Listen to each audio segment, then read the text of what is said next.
할렐루야. 오늘도 예배 가운데 오신 여러분들을 사랑하고 축복합니다. 우리 옆 사람과 함께 믿음으로 교제하겠습니다. 하나님께서 우리와 함께 하십니다 라고 인사하겠습니다. 우리 한 번 더 인사해 볼까요? 한 번 더 인사하실 때 말씀에 은혜 받으세요 라고 인사하겠습니다.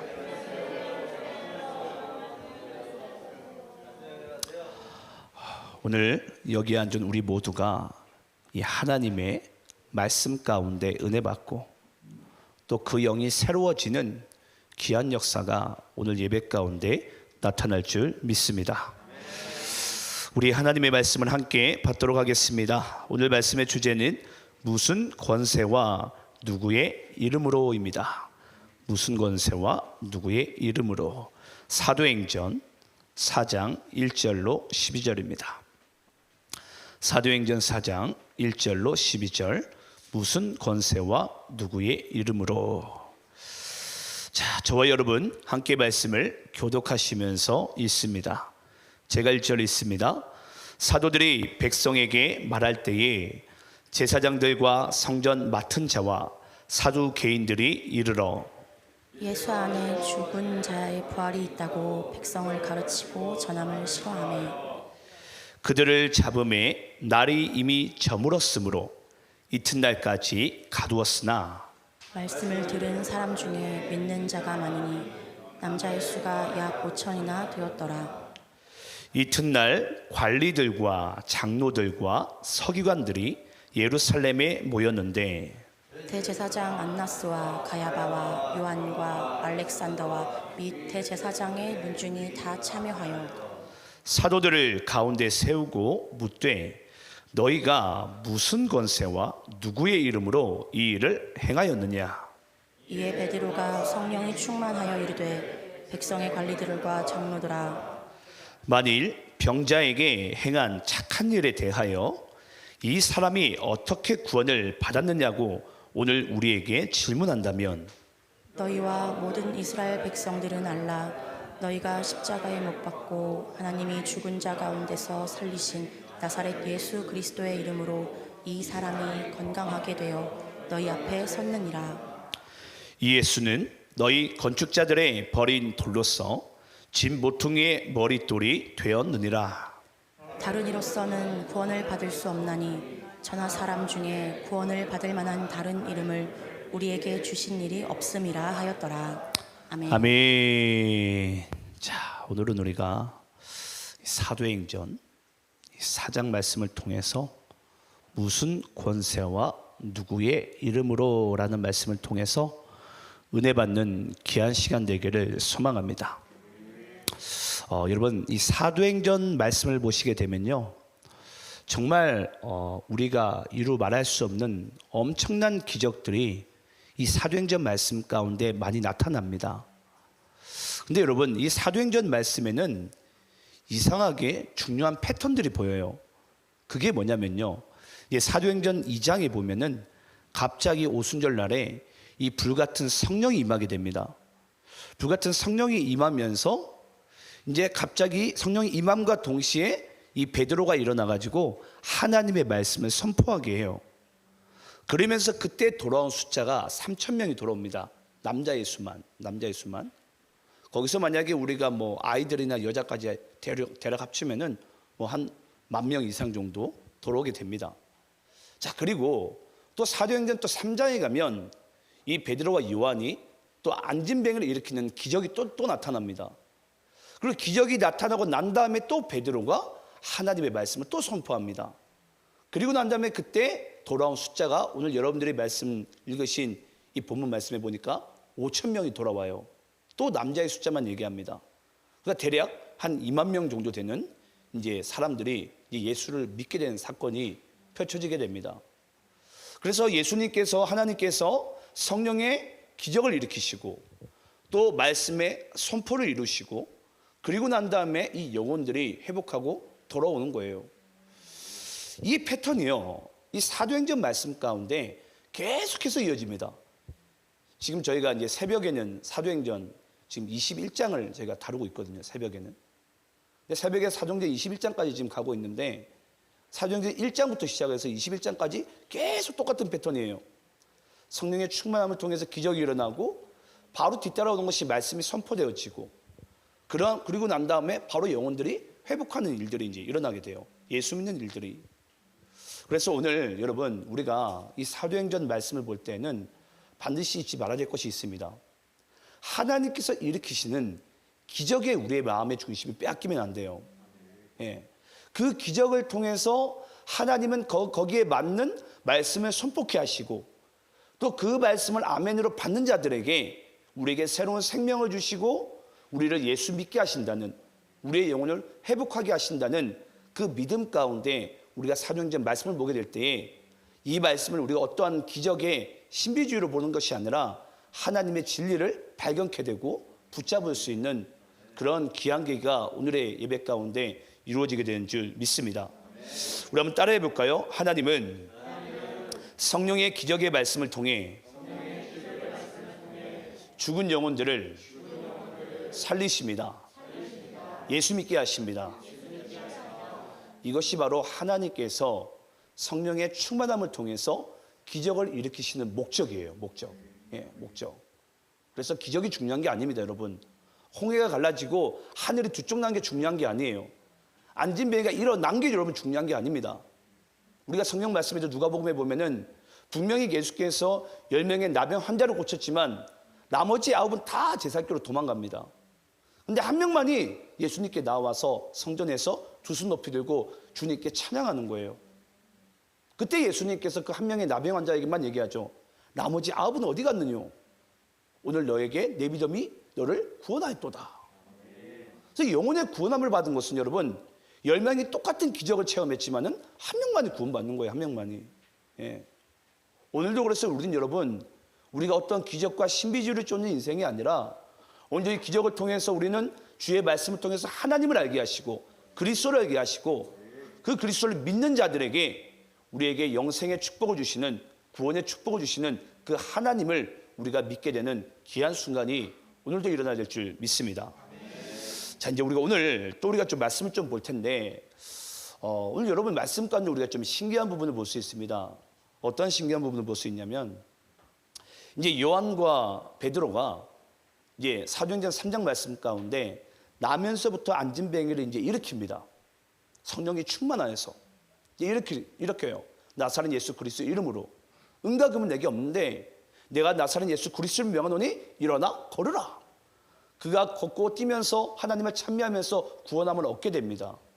근데 여러분 그러면서 또 말씀이 선포되어져 가지고 이제 5천 명이 돌아오면은 원래 지금 베드로와 요한은 지금 어떤 상태 가운데 있어야 돼요? 뭔가 그래도 좀 약간 상황이 좋아져야 되지 않겠습니까? 근데 이상한 일이 벌어져요. 이 요한과 베드로가요 잡히고 구금이 됩니다. 잡히고 구금이 돼요. 아니 하나님의 일을 하고 생명을 살린 일을 했으면 당연히 우리가 뭔가 좀 좋은 일이 있어야 되고 좀 괜찮은 일들이 벌어져야 되잖아요. 근데 도리어 베드로와 요한이 여러분 잡히고 구금되는 거예요. 3일 동안을. 여러분 신기하지 않습니까? 우리도 때때로 이러한 이제 상황 가운데 이제 들어가게 됩니다. 하나님, 저는 분명히 하나님의 영광을 위해서 또는 무사람들의 영혼의 구원함에 있어서 내 인생을 내가 쓰임받고 그렇게 내가 헌신했는데 어떻게 해서 나의 상황이 이렇습니까? 라는 반문을 우리가 하나님께 드릴 때가 있어요. 여러분 잊지 마시기 바랍니다. 그런 상황조차도 하나님께서 인도해 나가시고 주도해 나가시는 거예요. 우리가 구약 성경에 보면 열왕기상 18장에 보면은 이 엘리야와 이 바알과 아세라 선지자 850명이 이 영적 대결을 합니다. 한 명의 선지자와 하나님의 한 명의 선지자와 850명이 아세라와 바알의 선지자가 영적 대결을 하는 거예요. 그때 누가 이기죠?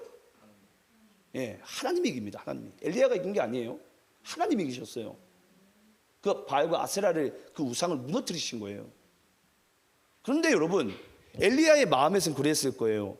아니야 나는 하나님 이런 일이 벌어지면 당연히 뭔가 좀 약간 이 엘리야의 예상하기로는 뭔가 이제 이스라엘의 영적인 부분이 역전되겠구나, 바뀌겠구나 그런 예상을 하게 됩니다. 근데 참 놀라워요 여러분. 그 순간에 여러분 이 엘리야를 이 누구죠? 이세벨이 아합 왕의 왕비죠. 이세벨이 도리어 전국에 지령을 내립니다. 엘리야를 잡아 죽이라고. 그때 엘리야가 뭐합니까? 나 살려라 하면서 로뎀나무 밑에 딱 숨어요. 여러분 로뎀나무를 보셨는지 모르겠는데 이 꽃 2개 정도 합친 크기밖에 안 됩니다. 상당히 작아요. 거기에다가 이렇게 또 움츠리고 숨어 있는 거예요. 여러분 신기하지 않습니까? 850대 싸웠던 사람이에요. 하나님의 이름으로, 그리스도의 이름으로. 예. 그런데 나중에 자기 생명 앞에서는 이 조그만 나무 밑에 숨고 있는 거예요. 내가 죽을까 봐. 근데 엘리야는 그랬을 거예요. 분명히 영적 대결에 이겼을 때에는 하나님께서 이스라엘을 반드시 이렇게 회복시키시고 뭔가 바꾸시겠구나. 그런데 여러분, 우리는 우리의 생명 앞에 우리의 믿음이 온데간데 없습니다. 다 사라져요. 안개같이 사라집니다. 우리의 믿음이. 예. 그래서 오늘 그때 당시에 그 엘리야보다 어찌 보면 오늘 여기 베드로와 요한도 똑같은 상황 가운데 잡히고 구금되었지만은 과연 이들은 이 상황을 어떻게 은혜로서 이것을 함께 풀어나가는지를 오늘 말씀을 통해서 함께 볼 텐데요.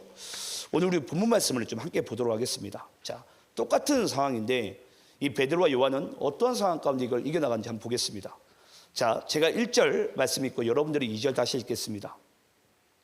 제가 1절 있습니다. 사도들이 백성에게 말할 때에 제사장들과 성전 맡은 자와 사두개인들이 이르러 예수 안에 죽은 자의 부활이 있다고 백성을 가르치고 전함을 싫어하여. 자, 여러분 여기 보니까 갑자기 이제 5천 명의 예수 믿지 않는 사람들이 이제 돌아왔어요. 예, 뭐 대략 남녀 다 합치면 아이까지 합치면 한 2만 명 가까이가 지금 돌아왔습니다. 예수 믿겠노라고 구원받았어요. 그런데 여기서 이상한 일이 벌어집니다. 여기 보니까 사도들이 백성에게 말할 때에, 예, 복음을 전할 때에 제사장들과 성전 맡은 자 사두개인들이 지금 뭐 하려고 하고 있죠? 예수 안에 죽은 자의 부활이 있다고 백성을 가르치고 전함을 싫어하여. 여러분 정작 종교 지도자들이 지금 그리스도의 이름을 믿지 않는 거예요. 죽은 영혼들을 지금 살리고 있는데 엄청난 많은 인파를 지금 그리스도께서 그 영혼들을 구원하셨는데 정작 종교 지도자들이 이게 여기에 지금 싫어하는 마음과 딴지를 걸고 있습니다. 여러분 이게 맞습니까? 오늘날로 따지면 여러분 예를 들어서 평신도들이 누군가를 전도해 왔어요. 근데 갑자기 목사님이 거기에다가 역정을 내면서 왜 저 사람을 전도해 왔냐고 화를 내는 거예요. 지금 그런 모습과 똑같습니다. 네, 지금 말도 안 되는 일이 벌어지게 된 거죠. 말도 안 되는 일이. 아니 오히려 박수 쳐야 되지 않습니까? 하나님이 하셨다고. 하나님이 집사님을 통해서 성도님을 통해서 이 많은 사람을 구원하셨다고 박수 쳐야 되지 않습니까? 근데 도리어 이 일을 싫어한다라고 표현해서 싫어한다. 여러분 여기서 이제 우리가 먼저는 이 종교 지도자들 특히나 바리새인과 사두개파를 얘기해요. 바리새인과 사두개파들의 특징을 좀 우리가 이제 좀 알아야 됩니다. 특히나 여기에 나오는 이제 2절 말씀을 보니까 부활이 있다고 하는 사실을 싫어하는 자, 이건 바리새파가 아니라 지금 사두개파를 얘기합니다. 근데 사두개파들은 여러분 부활을 부인합니다. 예수 부활을. 근데 제가 여러분께 말씀드렸지만 예수님이 십자가에 죽으시고 사흘 만에 사망 권세를 깨뜨리시고 부활하지 않았다면 그분은 우리에게 메시아가 될 수가 없습니다. 믿으십니까? 그러니까 예수 부활이 없으면 예수님은 우리의 구원자가 될 수가 없어요. 근데 똑같이 우리 인간과 똑같이 그냥 죄 때문에 십자가 달려 죽은 예수밖에 되지 않습니다. 부활하셨기 때문에 우리의 메시아가 되는 거예요. 구원자가 되는 거예요. 근데 이걸 누가 믿지 않는다고요? 사두개인들이. 예. 그럼 여러분 사두개인들은 어떤 신앙관을 가지고 있는 줄 아십니까? 사두개인들은요, 저 사람이 나에게 이익이 없나를 살펴봐요. 이익이 있나 없나. 그래서 당시에 이 사두개인들은 이 로마 황제 정부와 특히 총독들과 뒷거래를 자주 했습니다. 뒷거래를. 그래서 이제 서로 이제 쉽게 유인하는 거죠. 뭘로? 돈으로. 그래서 우리가 성전 예배 허락해 줄 테니까 그래 사두개인 니네들이 뒤에서 좀 돈 좀 챙겨. 그러니까 뭔가 교회에서 누군가 오더라도 이 사람이 돈이 있나 없나를 살펴봐요. 이 사람이 나에게 이익이 있나 없나. 여러분 교회가 그런 곳입니까? 세상의 조직은 그래요. 세상의 조직은. 여러분 세상의 조직은요, 우리 이 조직 가운데 이익이 되지 않으면 가감없이 잘라버립니다. 근데 여러분, 교회는 그런 곳이 아니에요. 교회는 어떤 곳입니까? 사도행전 2장에 나오잖아요. 없는 자에게 내 것을 나눠주고 내 것을 다 내 것이라고 하는 자가 없고 모두가 나눠주고 섬기는 인생을 살아요. 도리어 희생하는 인생이 이 초대교회 가운데 나타났습니다. 근데 여러분, 오늘날 교회를 한번 잘 살펴보시기 바라요. 오늘날 교회는 모습은 어떻습니까? 우리도 여러분 그런 모습이 없잖아 있지 않습니까? 나에게 이익이 되지 않으면요, 교회 전도 잘 안 해요. 관계를 잘 하려고 하지 않아요. 나에게 이익이 되지 않으면. 그래서 교회들마다 여러분 가만히 보면요, 교회 안에서 이 파가 나뉘어져 있어요. 여러분 아시겠지만 이 바울이 선교 여행 가운데 세운 교회 중에 고린도 교회가 가장 큰 교회 중에 하나입니다. 근데 고린도 교회가 훗날 어떻게 된 줄 아십니까? 다 파가 나뉘어져요. 누구는 아볼로파, 누구는 게바파, 누구는 예수파, 누구는 바울파. 다 나뉘어져, 다 나뉘어져.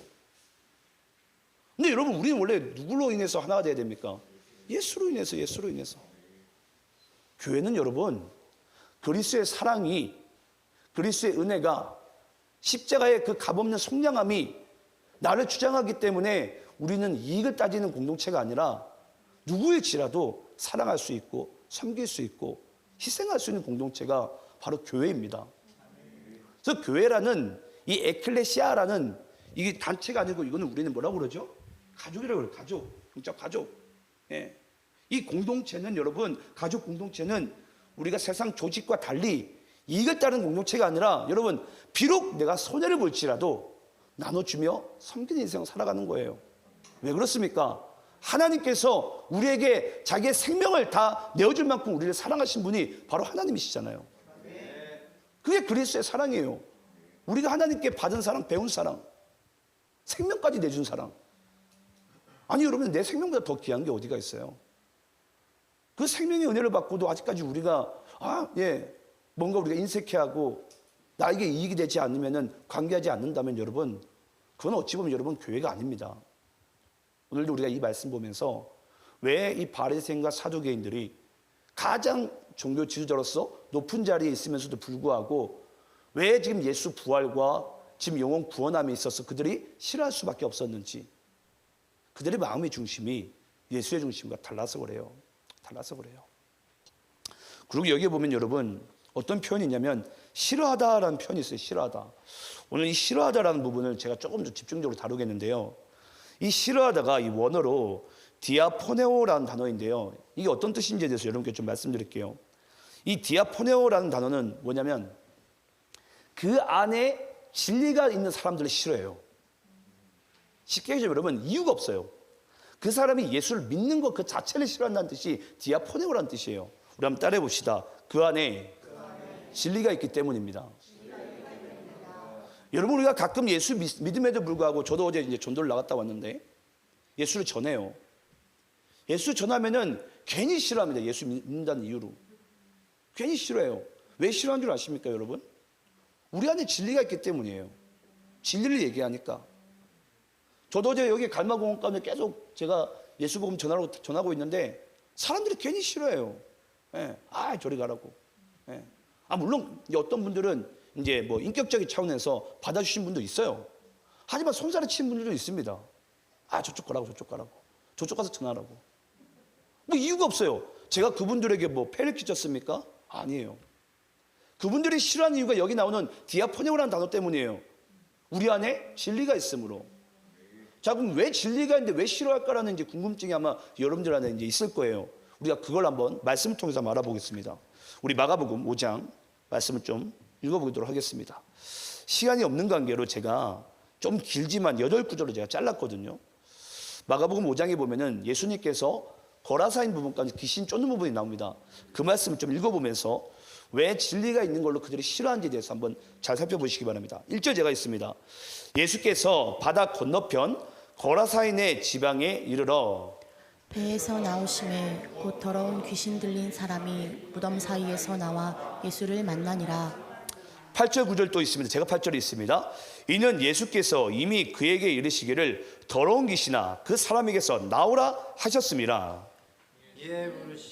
이에 물으시되 내 이름이 무엇이냐 이르되 내 이름은 군대니 우리가 많음이니이다 하고. 또 12절 13절 또 교독하면서 있습니다. 제가 12절 있습니다. 이에 강구하여 이르되 우리를 돼지에게로 보내어 들어가게 하소서 하니 허락하신데 더러운 귀신들이 나와서 돼지에게로 들어가매 거의 2,000마리 되는 떼가 바다를 향하여 비탈로 내리다라 바다에서 몰사하거늘. 또 16절 제가 있고 여러분 17절 있습니다. 이에 귀신 들렸던 자가 당한 것과 돼지의 일을 본 자들이 그들에게 알림해 그들이 예수께 그 지방에서 떠나시기를 간구하더라. 아멘. 자 여러분 제일 마지막 말씀을 꼭 기억하시기 바랍니다.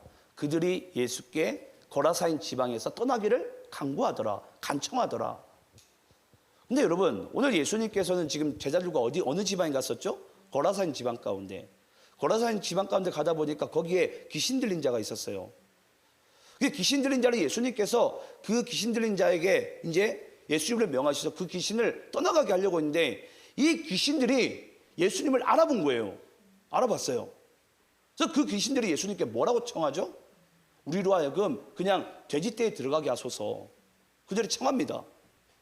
그래서 예수님께서 그래 알겠다. 그럼 얘들이 돼지떼에 들어가라 라고 얘기를 합니다. 이 돼지떼에 들어간 이유를 이렇게 말씀드리려고 좀 얘기를 하는 거예요. 그럼 돼지떼에 들어가는데 이 돼지떼가 뭐합니까?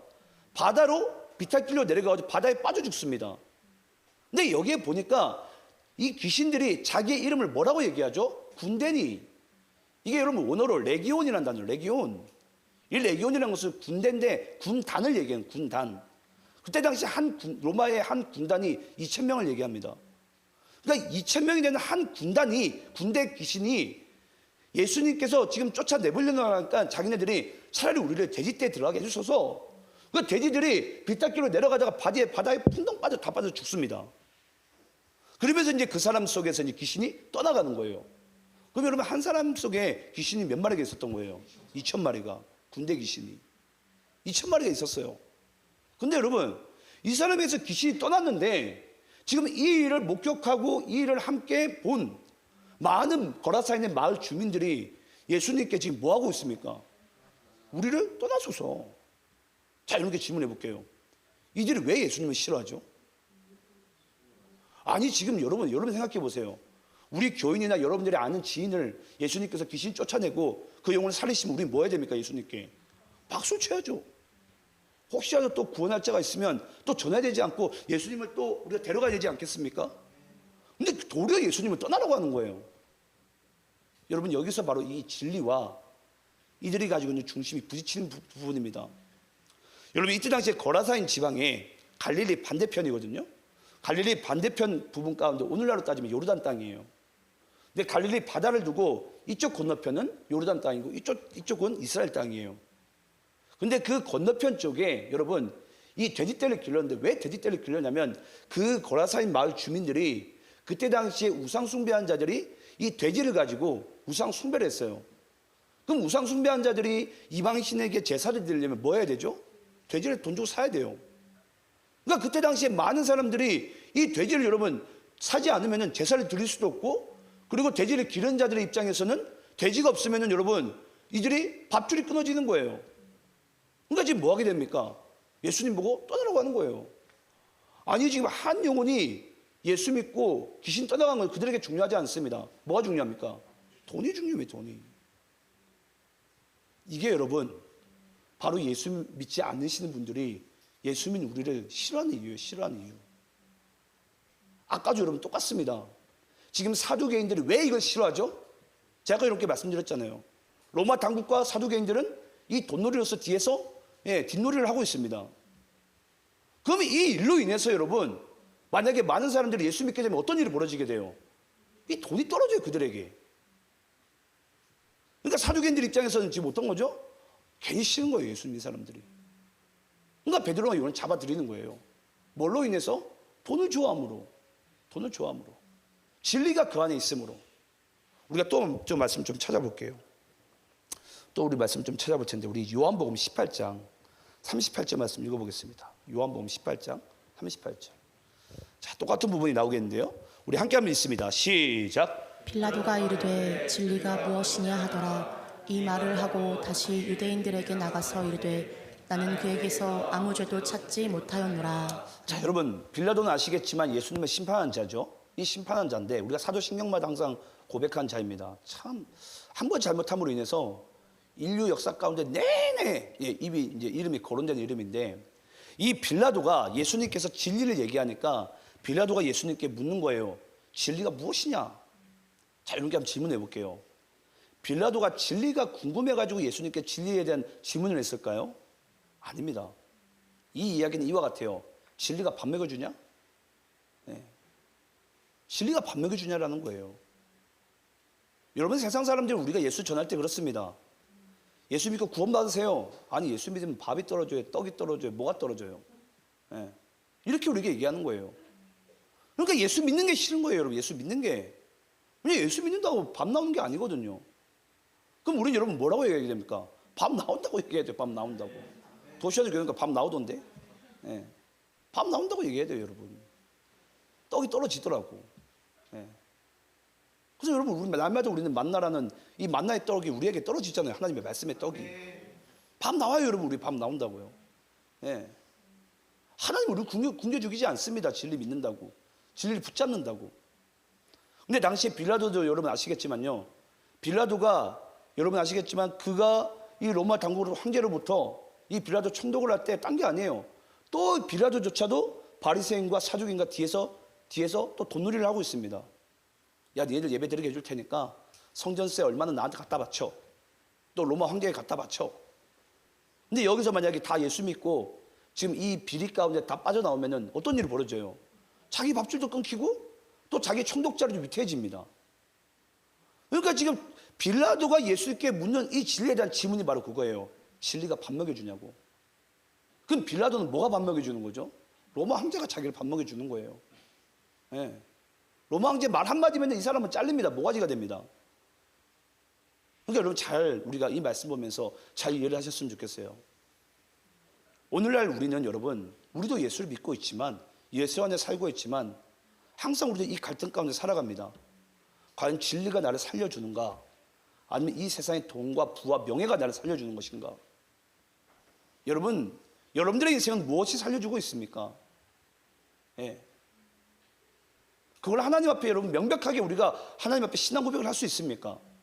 진리가 나를 먹여 살려준다고. 진리가 나를 살린다고. 근데 대부분의 여러분 예수 믿는 분들이요, 이 진리와 이 세상의 이 정욕 앞에 항상 우리는 저울질을 해요. 어떤 것을 내가 선택할까? 어떤 것을 선택할까?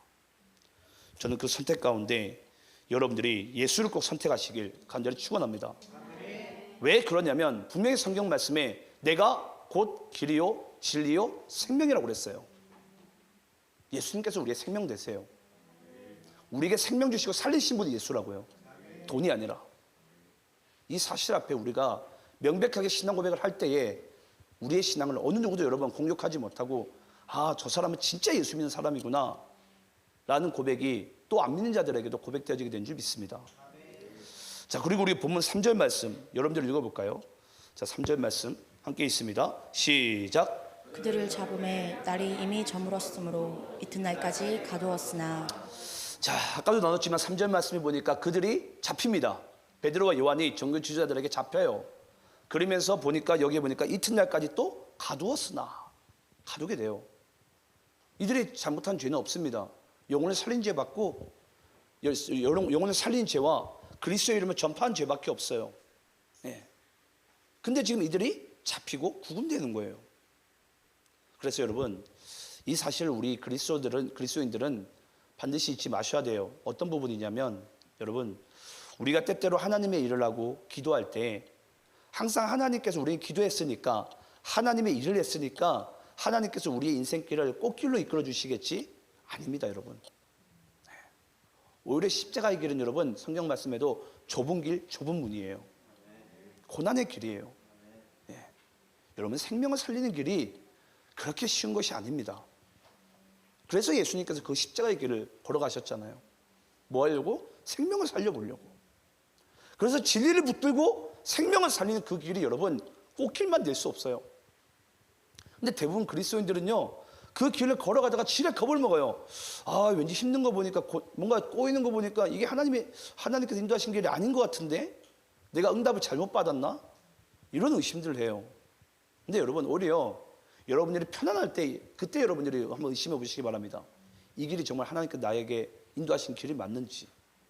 도리어 고난일 땐 여러분 믿음을 붙잡고 우리가 주님께 기도할 수 있어요. 그러면 그 길은 여러분 생명의 길일 확률이 훨씬 더 높습니다.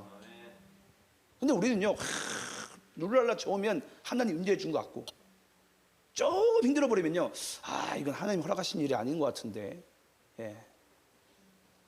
여러분 예수님께서 걸어가신 그 길도 꽃길은 아니었고 골고다 언덕의 길이었어요.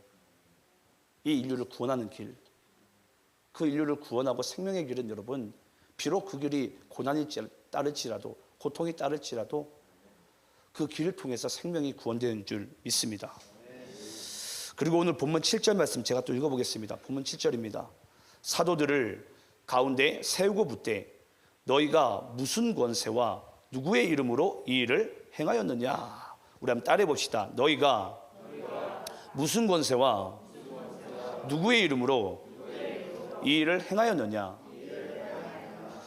자 여러분 오늘 이 종교 지도자들이 오늘 베드로와 요한에게 던진 이 질문은 여러분 유도 질문입니다. 유도 질문.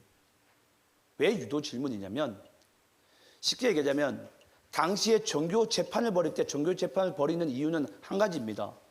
어떤 일이 벌어지거나 만약에 종교적인 어떤 발언을 했을 경우에 유대인들이 거기에 만약에 하나님이 아닌 다른 이름이 거론되게 되면 그때 이제 종교 재판이 이루어지게 됩니다. 그러면 지금 사도들에게 무슨 권세로 누구의 이름으로 이 일을 행했느냐 라고 질문했다는 것은 왜 유도 질문이죠? 거기 가운데 하나님의 이름이 아닌 그리스도 이름이 나올 거니까. 유도 질문이에요. 유도 질문. 자 여러분 만약에 누군가 여러분들에게 함정을 파놓고서 유도 질문한다면 여러분들 같으면 뭐 해야 돼요? 그 질문의 답을 피해가야지 정상이잖아요. 맞지 않습니까? 누가 나한테 함정을 파놓고 질문을 하는데 거기에 누가 걸려듭니까?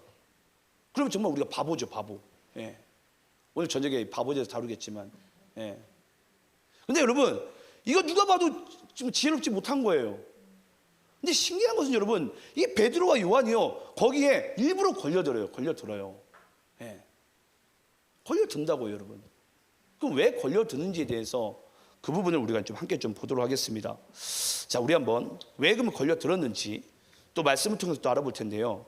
출애굽기 우리 3장 14절 말씀 함께 한번 읽어보겠습니다. 왜 베드로와 요한은 그 유도 질문 가운데 걸려들었는지 도리어 왜 예수 이름을 선포해버렸는지 우리가 그걸 말씀을 통해서 알아가 보도록 하겠습니다.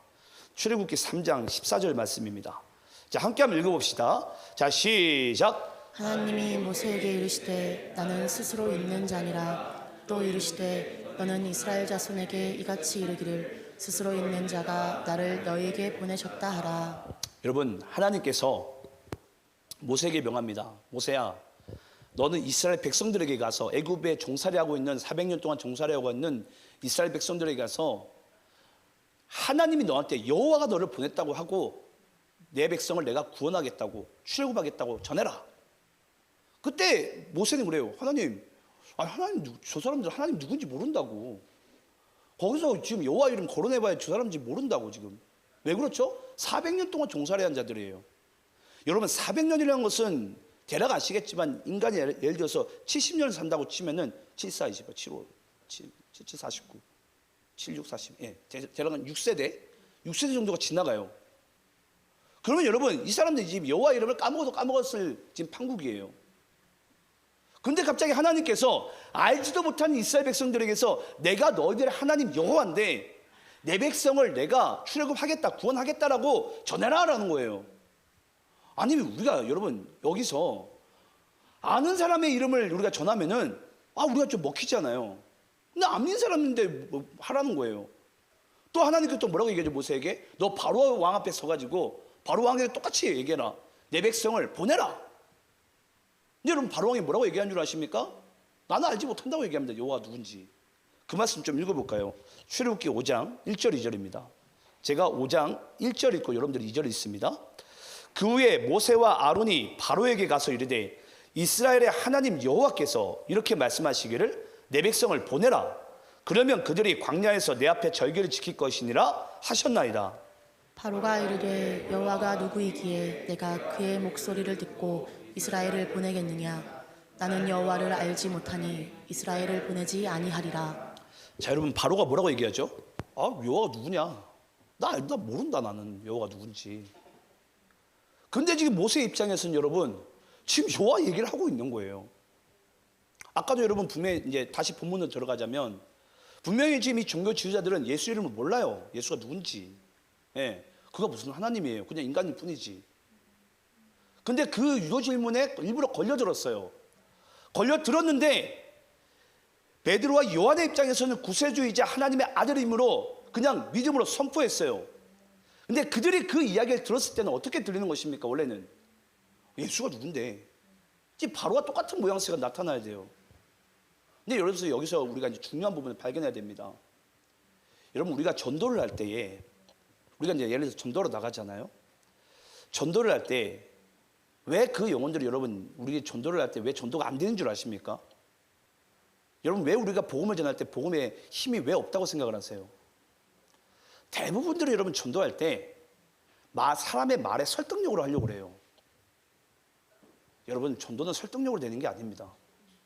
전도는 어떻게 되는 줄 아십니까? 선언과 선포로 되는 것입니다. 그 예수 그리스도 이름 앞에, 여호와의 이름 앞에 그 피조물들이 그 창조주 앞에 굴복을 당하는 거예요, 여러분. 그 이름의 권세가 있으니까. 근데 우리는 뭐 하려고 하냐면요, 자꾸 내 머리로서 알지도 못하는 그 부분을 가지고 막 이리저리 우리가 설득을 하려고 그래요. 여러분, 설득한다고 여러분 예수 믿는 게 아니에요. 혹시 여기 있는 분들 중에 내가 예수 믿는 게 설득당해서 오신 분이 있습니까? 여러분, 우리는 설득당해서 예수를 믿는 존재가 못 돼요. 우리가 왜 예수를 믿었습니까? 예수님께서 우리를 예수 믿게 하신 거예요. 그 이름 앞에, 그 무슨 권세 앞에, 예수님의 권세 앞에 우리 피조물이 창조주를 알아보는 거예요. 알아본다고요, 여러분. 그건 여러분 하나님의 선언과 선포가 되어지게 될 때에 그 놀라운 경이로운 역사가, 영적인 그 권위가 회복되어지게 되는 거예요. 그래서 여러분, 전도나 복음을 전파하는 것은 여러분 선포이지 말에 설득력이 있지 않습니다. 근데 우리는 자꾸 설득을 하려고 그래요. 누군가를 설득을. 우리가 그렇게 설득해서 예수 믿은 게 아닌데. 그래서 여기서 베드로와 요한이요, 알지 못한 자들이지만은 뭐하죠? 선포하는 거예요. 예수 이름을. 나는 지금 예수 그리스도의 권세와 예수 그리스도의 이름으로 지금 이 안진뱅이를 우리가 일어서게 했다라는 거예요. 그때서야 여러분 이 사람들이 와, 저 사람 도대체 누구인가? 도대체 예수가 누구이기에 저자들이 저렇게 담대하게 선포할 수 있는가? 예. 여러분, 이것이 영혼을 깨우는 일입니다. 깨우는 일. 저는 여러분들께 오늘 하나님의 말씀을 선포하고 있지만 저는 이 말씀에 여러분들 설득당하지 마시기 바라요. 진리는요, 있는 그대로 받아들이는 거예요. 받아들이는 거라고요. 여기서 여러분 이렇게 머리 굴리고 저쪽에 머리 굴리면 여러분 말씀의 은혜 못 받습니다. 말씀은요, 믿는 거예요. 내가 아멘으로 화답하며 믿을 때에 이 말씀이 하나님의 영의 말씀이기 때문에 내 속에서 운행하고 나의 그 어둠의 영을 쫓아내며 하나님께서 내 인생의 주인 되신 줄 믿습니다. 그래서 여러분 말씀은 선포하는 것입니다. 선포하는 것이에요. 예. 계속 우리가 이렇게 저렇게 우리가 설득하려고 하지 마세요. 더 전도 안 돼요, 여러분. 도리어 우리는 뭐 하죠 그러면은? 도리어 우리가 설득을 당해요. 담대히 그리스도 이름을 선포하시기 바랍니다. 뭐함으로? 그 이름에 능력이 있으므로, 그 이름에 권세 있으므로, 그 이름의 권세와 능력을 믿으시고 우리가 그리스도 이름을 선포하게 될 때에 그 영혼이 하나님 앞에, 창조주 앞에 그 피조물이 굴복을 당하게 된 줄 믿습니다. 하나님을 알아보게 된 줄 믿습니다. 그제서야 우리가 사도행전 2장에 보면은 어찌할꼬 하는 거예요. 무릎을 꿇고 땅을 치면서 우리가 어찌할꼬. 이 피조물이 창조주를 십자가에 못 박아 죽였는데 어찌할꼬 하는 거예요. 어찌할꼬. 예. 이게 여러분 말의 설득력입니까? 베드로는 사도행전 2장에서 한 게 하나밖에 없어요. 말씀만 알아듣지도 못한 사람들에게 그냥 말씀만 냅다 전했어요. 근데 그들이 땅이 그냥 나자빠지면서 어찌할꼬 하는 거예요. 우리가 어찌할꼬. 예. 우리가 창조주를 하나님을 죽였는데 도대체 우리가 이 죄에서 우리가 어떻게 할꼬. 예. 그때 나사렛 예수 그리스도 이름으로 너희들이 세례를 받고 성령의 충만함을 받으라. 예. 그때 우리에게 생명이 주어진다라는 거예요. 생명. 이 놀라운 영생의 축복이 구원이 우리에게 부어지게 된다라는 거예요. 여러분 세상에 어디 가서도 여러분 주눅 들지 마시기 바랍니다. 누가 무슨 권세와 누구 이름으로 말씀하시면 여러분 담대하게 선포하세요. 난 예수님께서 지금 나를 보내셔서 당신 앞에 섰으며 지금 그리스도께서 당신을 구원하기 위해서 그리스도의 이름으로 지금 여러분 당신이 믿게 되면 구원받게 된다고 담대히 선포하세요. 예. 그 이름의 능력이 있다니까요. 그 이름의 권세가 있다고요. 예. 우리의 말에 설득력이 있는 것이 아니라. 그래서 전도는 여러분 수사력으로 하는 게 아니에요. 그냥 진리를 선포하는 것입니다. 그 선포 가운데 살아가는 우리의 삶이 되시길 간절히 축원합니다. 마지막으로 11절 12절 말씀 읽고 마치겠습니다. 제가 11절 있습니다. 이 예수는 너희 건축자들의 버린 돌로서 진 모퉁이의 머릿돌이 되었느니라. 다른 이로서는 구원을 받을 수 없나니 천하 사람 중에 구원을 받을 만한 다른 이름을 우리에게 주신 일이 없음이라 하였더라. 자, 다른 이름으로서는 구원을 받을 수가 없대요. 천하 사람 중에 구원받을 수 있는 그 이름은 오직 예수 그리스도밖에 주신 일이 없음이라. 그 이름의 권세와 그 이름의 능력이 있으므로 오늘도 그 이름을 우리가 알지 못하든 우리가 선포하게 될 때에 하나님의 하늘의 권세가 우리의 입술 가운데 그것이 전해지고 또 무사람들의 잠자는 영혼들을 깨우게 된 줄 믿습니다. 이렇게 살아가는 여러분의 삶이 되시길 간절히 축원합니다. 기도하겠습니다.